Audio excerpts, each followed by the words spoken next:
Hello and welcome back for a new review. Today's a special one. This is a collaboration video for the Cobra Convergence. If you're not familiar with what that is, it is a month-long event in which G.I. Joe content creators will be producing in a video on a specific style of figure. This year's theme is underrated villains from the Cobra organization.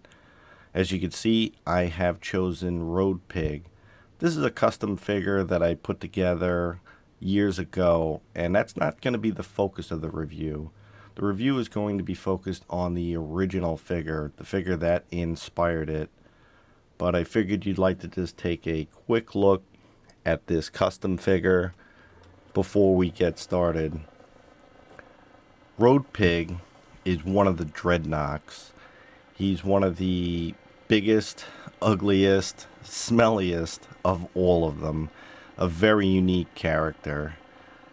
And I found it fitting to focus on this particular character for underrated villains.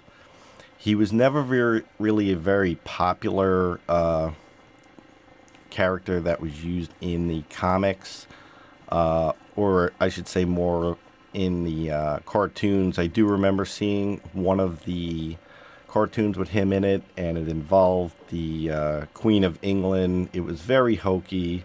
It was more comical than anything, and I think that's kind of the way they focused this figure, which in some cases I think is unfortunate because it's a great character design that kind of got pushed into a comical or goofy kind of veneer. So for him, I remember getting him back in the late 80s and being pretty impressed because he was a very big figure.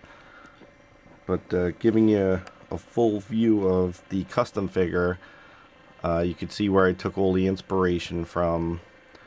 The leather pants. He does have a Mad Max feel to him, which was a popular movie at the time.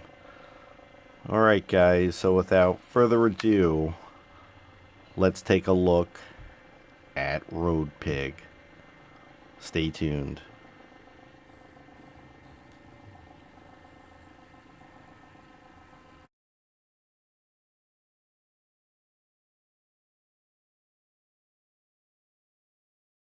Alright, so here he is, Road Pig from 1988.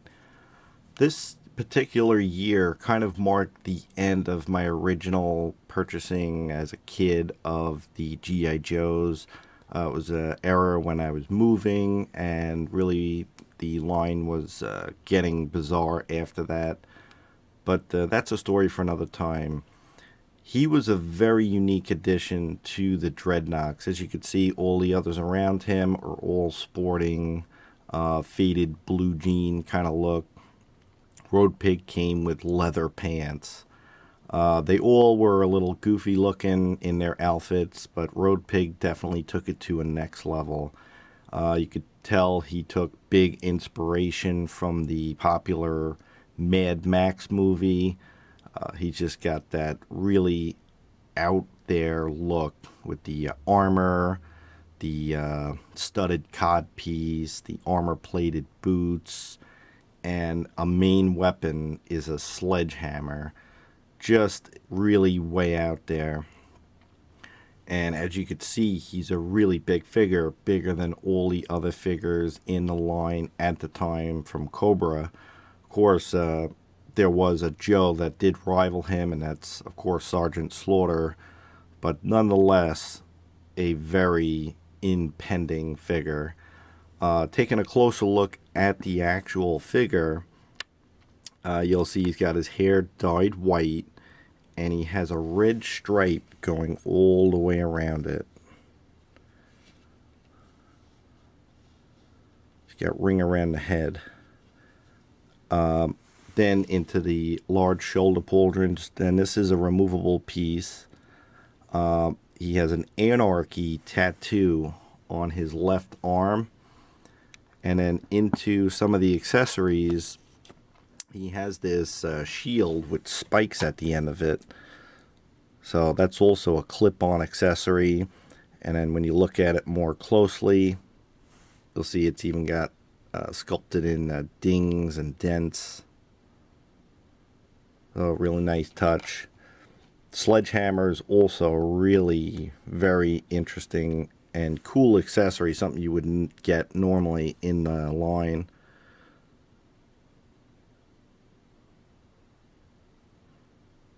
I mean, the fact that you would mount this to a stick, I mean, these would be quite heavy, so that just kind of shows the strength of the character. And then his other weapon is a wrist-mounted bow. And again, that's also a snap-on accessory. And they have incorporated that design of that weapon into the figure. Taking a closer look, you'll see he has explosive darts on his leg. So really pretty cool. Alright, so let's go over Road Pig's Articulation. So in 1985, they've added the additional swivel head.